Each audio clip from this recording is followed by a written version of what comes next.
We are sitting here with a very interesting gentleman from the Netherlands. He has been in China for the last couple of 30 years, traveling back and forth. So he's seen the transformation of China, and we're going to ask him some questions about it. But first, who are you? My name is Jacob Hollander. So my family name is Hollander. That's double Dutch. So we have a double Dutch person, and he got an amazing story. He wrote everything by hand for the last 30 years, made a lot of pictures. I really want to have one day to see his pictures. But first, how did you get to China 30 years ago? I think you at first you should ask why I go to Asia. And that's because I was a soldier, my duty, in 1962. And then Holland and Indonesia had problems about the island where the Papua lived. It was former Dutch New Guinea. And actually, some like 100 soldiers were killed from Holland. And so I was afraid. But later on, I can say, thank you, government, for the very beautiful holiday. So I wanted to return again to Indonesia after I stopped my work in Holland.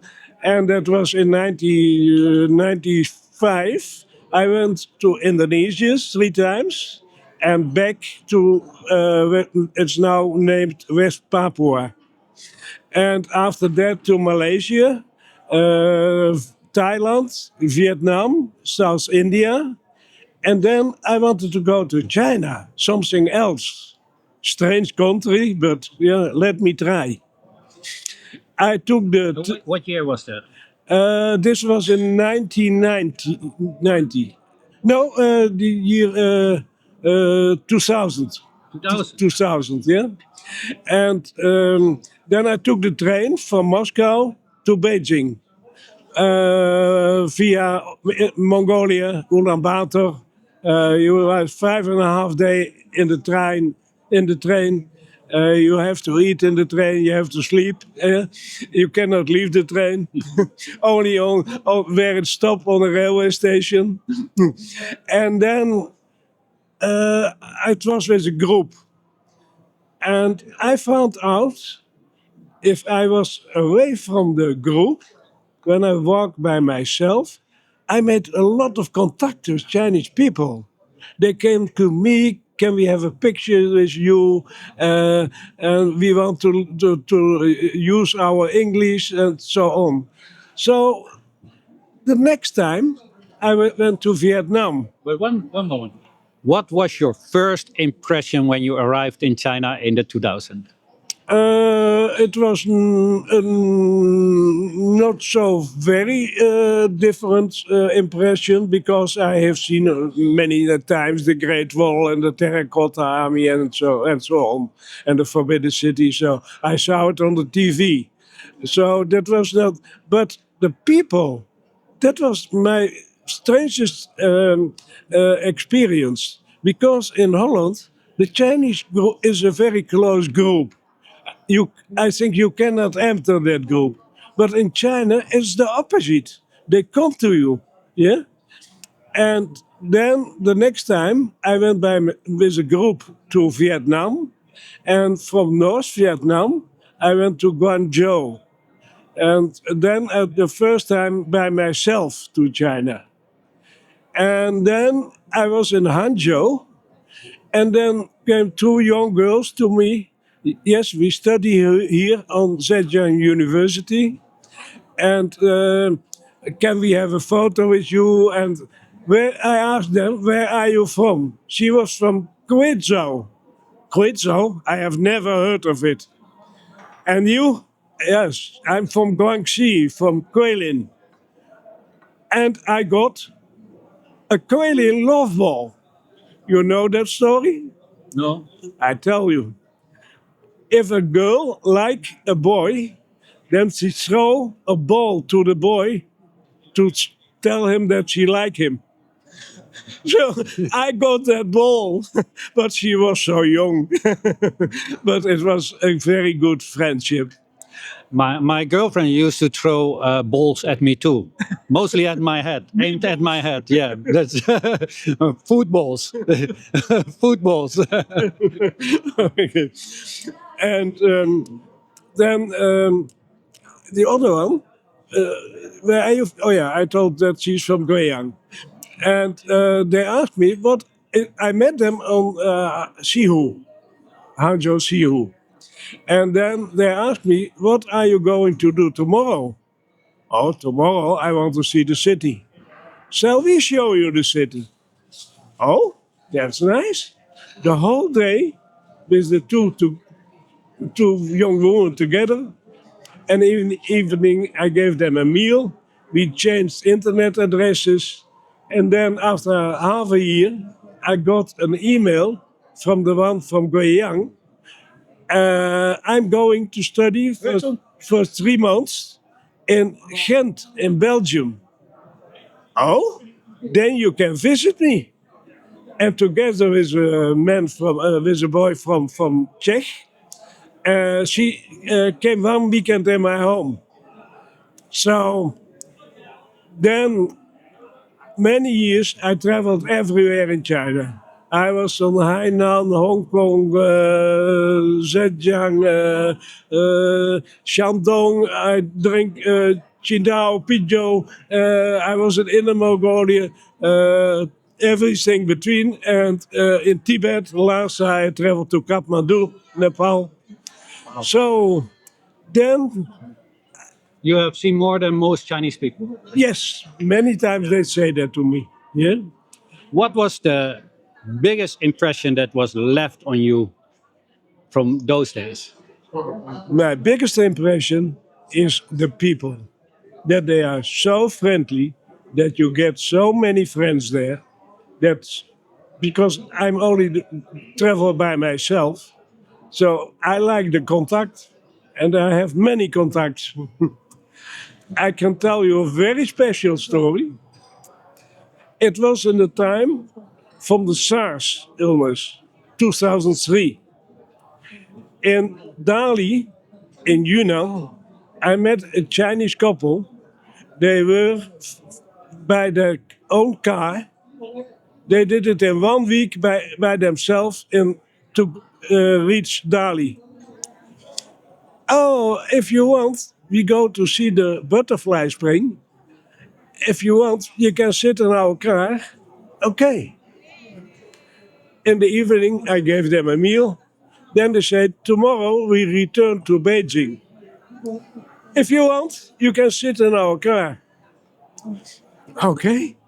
Then we went to Kunming, to Sichuan, Quetzal. Quetzal again? I heard it before. Then we visited Wangzhou. Then we visited the village, and with the beautiful meow clothes and the silver, all the silver, and that woman,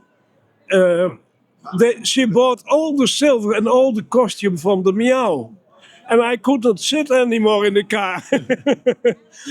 Then we went to Zhangjiajie, Hunan.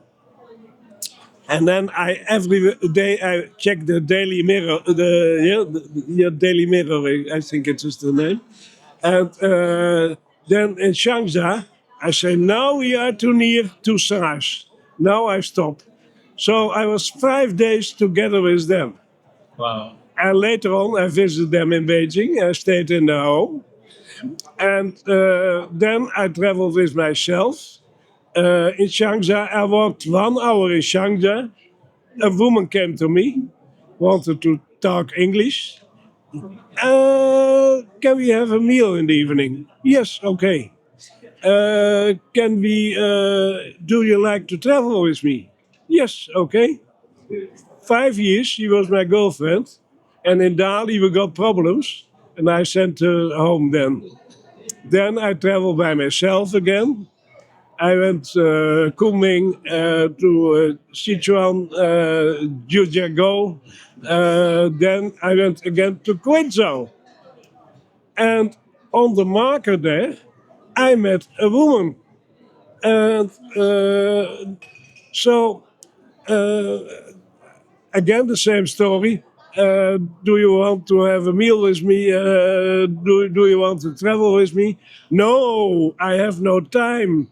Okay, it's weekend and I have to teach. And Monday I go to visit my parents. So in a small village that was. So she had no time. Later on, she said, "Okay, go with me to the school, go with me to my parents, and after that, I have time to travel." So I teach a little bit English, and then we went to her parents in a very small farmer village. We took a taxi, and the taxi could not go anymore. No road anymore.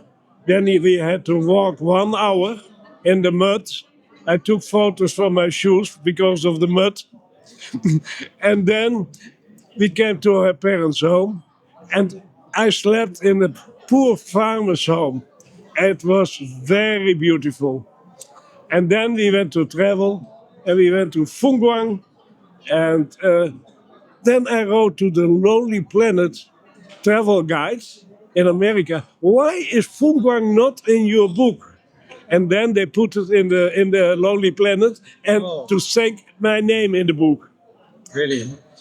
I want to ask you because we're going to keep all the stories for another interview because there are so many. It's too much to do it in a short time, right? I want to ask you something. What is the biggest transformation that China has undergone from the beginning that you were there until what you see today? How much has it been transformed? Then, because I visited for a shorter time many cities, yeah, and many important things to see.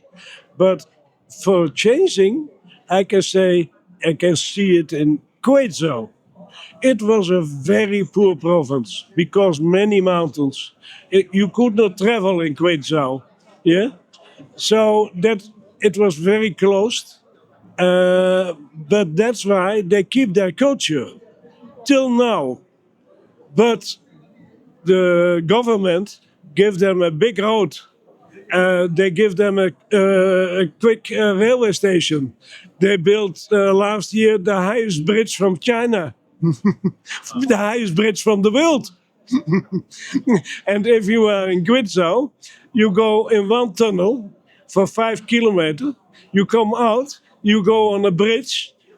Very deep is the river, and then you follow on in the next mountain. Is there something that we in the Netherlands can learn from China? I respect them very much because, for my meaning, they are very hard workers. Yeah. So, and they are very open for foreigners. Yeah. Yeah. But what can we learn in the Netherlands from China? Start to talk with them. You can start to talk with them, then you get a new friend. And what can China learn from the Netherlands? um, Not so much. I only can teach them to eat potatoes. Well, everybody likes potatoes, so you must try. So, okay, I just want to thank you for this short interview. I'm sorry we don't have much time right now because, yeah, obviously it's going to close. So, yes.